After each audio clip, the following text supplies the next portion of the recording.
Wake that ass up. Early in the morning. The Breakfast Club. Morning, everybody. It's DJ NV, Charlamagne the Guy. We are the Breakfast Club. The young boys in here losing their mind today. First, Brandon is so happy because it's Travis Kelce born day. We got a guy who we call OVO Eli because that's his Instagram name. OVO. He's going crazy because Drake dropped the timestamp record. That's right. You don't have to text it to us no more, Eli. We got it. We got it. We got it. Okay? All right. Well, let's get in some front page news. Good morning, Tez. Good morning, DJ Envy. Good morning, Charlamagne the Guy. Peace, Tez. Now, in some quick sports, the Chicago Bears take on the Commanders tonight at 8:15. Now, this is on Amazon Prime Video. I still haven't figured out how to watch Amazon Prime Video. I don't have Amazon Prime. I'm sure Video. you got Amazon Prime. Do you think so? Yeah, I was looking it up last week, and it's in like 70% of all households. Really? I have it, but because my wife watches what's that show with Megan Good? Harlem. Yes, Harlem.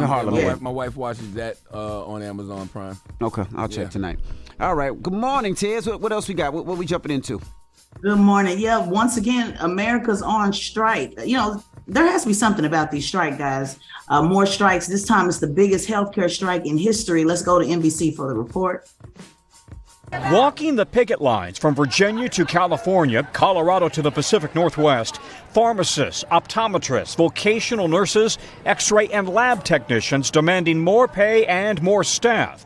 75,000 Kaiser Permanente employees, the biggest healthcare strike in history. The union says many of Kaiser's 13 million patients often wait months to see a doc. The wait times in the ER have skyrocketed. People are in there for 6-8 hours just before they can even get seen. That's not quality health care. Kaiser says it's working on its staffing crisis, but pay remains the biggest sticking point.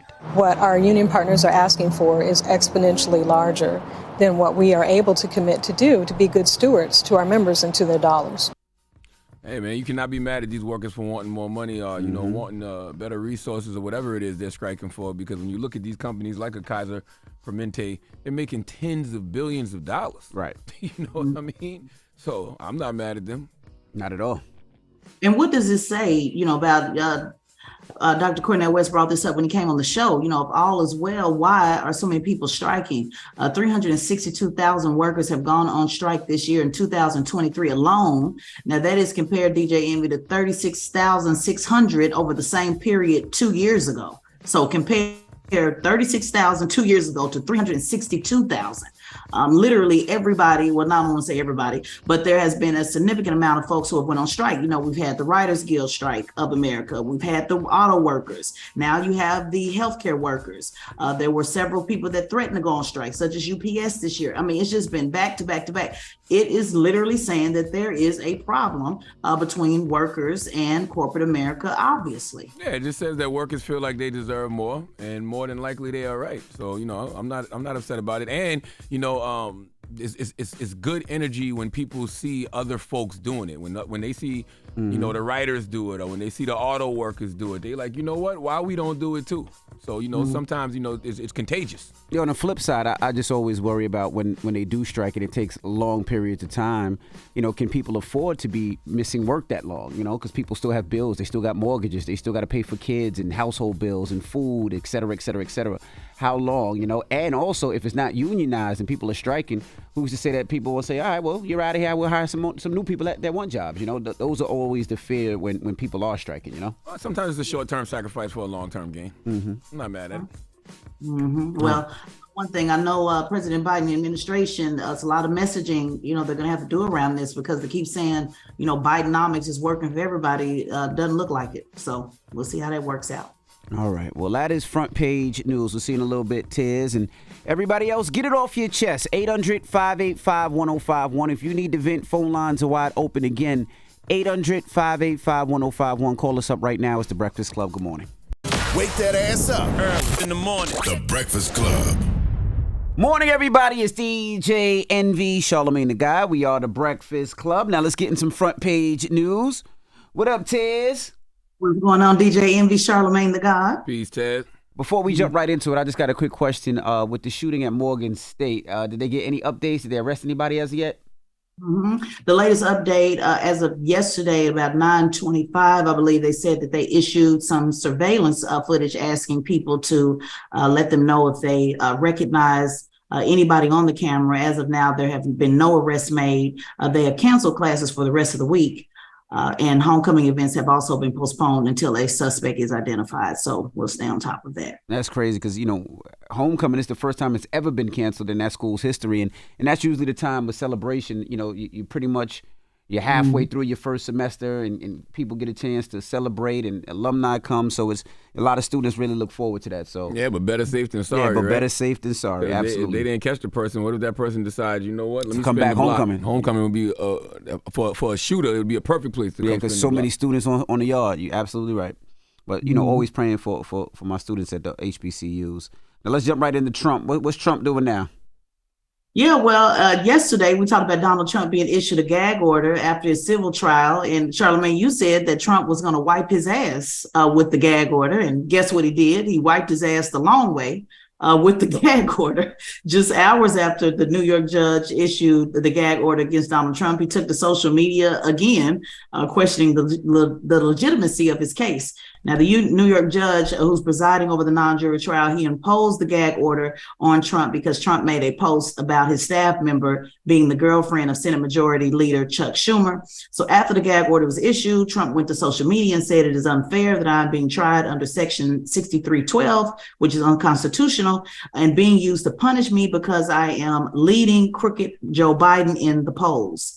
He went on about how this is, basically not fair, unconstitutional again, and how it was election interference, and what is this all about? Now, despite the gag order, which was, again, only limited to the judge's staff, so he kind of, since he didn't talk about the staff, I guess he might get away with this one, but the point is he's still back on social media talking, and Trump is back on social media. He went back again on social media to talk about New York Attorney General Tish James, and filled words on a Trump legal bingo card. So we'll see what the judge says about that. Some legal experts say that they can, fine him for this, and what would be the point of sending him to jail. So they're, going back and forth on what the judge can possibly do. But I guess we'll wait and see. Yeah, he's Trump. That's why it's laughable when judges, do stuff like this to him, because not only did he violate the gag order, nobody's going to do anything about it. Okay, There'll be no consequences and repercussions to the gag order. I think he's definitely going to lose this case, but I don't even think he cares. Trump is just trying to make it to the general election, to win the general election, so he can go on his revenge tour. Yeah, absolutely. That is all he's concerned about. And is it me, or does it seem like people just don't care about the law anymore? They just do whatever. Like, it is what it is.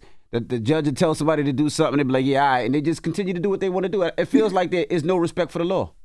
Yeah, who is who? Not for black people. You mean for Trump? Yeah, not for black people. Well, yeah, for politicians and Trump. Eventually, all black people who try to move like these guys, they gonna get everything that they've been fighting for. Right. You know what I'm saying? They campaign. You campaigning to go against the law. Eventually, the law gonna get your ass. But when it comes to white privileged people like Trump, ain't no limit. Ain't no limit. No limit. So we'll see. We'll follow that again. This trial is going to be 3 months. So I'm sure there'll be plenty of things that we'll bump back up on this. I know he's expected to take the stand. So that will certainly be yet again another campaign moment, for him to be able to, rally his troops around him. Like Charlamagne, like you said, this is what this is all about. This is a campaign stop for him as far as he's concerned. Hey, I tell you something else though, Taz. All of these judges, all of these, the attorney generals like Tish James, all of these people that's, building these cases against Trump, they need to put their money where their mouth is and their energy when it comes to, being out there campaigning for Biden.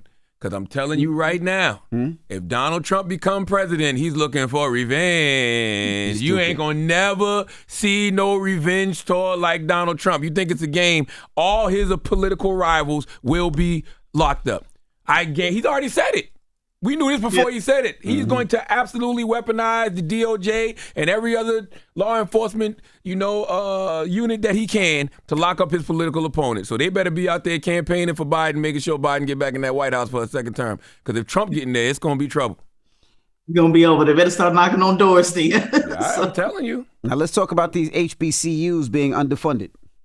Yeah, so, obviously DJV HBCUs is really important for you to rally around. We all love our HBCUs, but I know this story is important to you. And our rally was held at Tennessee State University Tuesday afternoon after federal agencies discovered historical black colleges and universities are underfunded by billions. Now, we already know that they're underfunded, but it's one thing when you get that receipt in hand. Let's take a listen to what some of the students had to say, and then I'll give you a little bit more information. Last month, some students traveled to D.C. and met with members of the Congressional Black Caucus. So initially, I was really shocked because we, have faced a lot of public scrutiny about our campus and how it looks and housing crisis and all those things. And so it was shocking to see that we were actually owed state money. Whether they get the money or not, he's hopeful for some repayments, with a widely recognized lawyer now on the case. It shows that we're on a broader platform, that this has the potential to become a nationwide campaign, and we just need to be paid our 2B. Students are just shocked because why wouldn't you want to take that same pride in us as you take in another university? Yeah, this is one of those conversations we were having a lot when Dion left Jackson State University, because everyone was putting so much pressure on Dion and saying how Dion could change HBCUs. And we was talking about how about all the money that state governments owe HBCUs. Salute to the good brother Wes Bellamy. He was putting me on to this, and this was a conversation that we was having a lot and wanting to raise awareness about this, because so many of these HBCUs are underfunded by billions of dollars, from federal agencies. Yeah, shout out to Dr. West, always pushing this as well. Now, HBCUs were underfunded by states by more than $12 billion. And Tennessee State University was underfunded by more than $2.1 billion alone, and they ranked as the most underfunded university. And the U.S. Secretary of Education sent letters to 16 governors across the nation showcasing the disparity in funding between HBCUs compared to the non-HBCUs.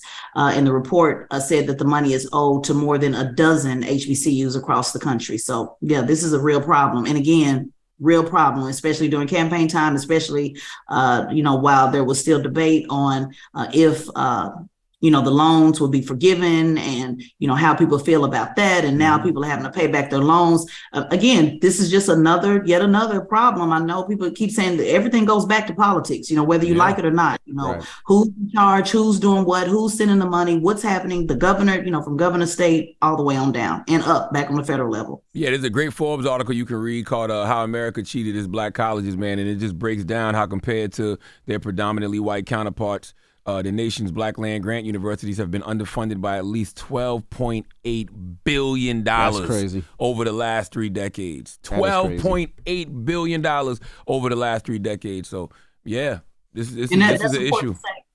Yeah, that's important to say, over the last 3 decades. So we're talking about 30 years. So that means what? Democrats and Republicans have been in charge over there. Because, let's not make this about one party or the other, but it does fall on who's ever running at the time. It falls on their watch. But I think that's an important point that you make, Charlamagne. Last 3 decades. So we're talking about 30 years. Wow.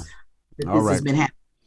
Well, that is front page news. And I'm actually going to be at Alabama State this weekend. I was at Alabama A&M last week, and I'm going to be at Alabama State this weekend. So, I'm on my HBCU tours. I like to go visit the HBCUs. I DJ, talk to the students, and just trying to shine a light on some of the HBCUs that maybe students and kids don't know, and try to give them some visuals so they can actually see what kind of like what going to a HBCU is all about. So, again, shout out to all the HBCUs. Hopefully I can hit some more HBCUs this year. Yeah, and one more thing. I was trying to figure out the school. That's what I was Googling. It was a school in Maryland. They settled a HBCU federal lawsuit for $577 million. They were in court for 15 years accusing the state of providing inequitable resources to 4 of its historically black colleges and universities. I don't know if they got the money, but they definitely settled a lawsuit for $577 million. Wow. So they actually sued, to get that money. So that's a damn shame. They give us the money, we got to sue to get the money that's supposed to be given to us. A damn shame. Yep. That's right. This was a couple years ago. So, 2021. Well, thank you, Tiz. Absolutely. And make sure you subscribe to Tesla and Figaro's podcast, the Straight Shot No Chaser podcast on the Black Effect iHeartRadio podcast network, and follow at Tesla and Figaro on all social media platforms. All right. When we come back, Sherry Shepard will be joining us. We're going to kick it with her. Season 2 of her show is on right now, so don't move. It's The Breakfast Club. Good morning. Wake that ass up early in the morning. The Breakfast Club.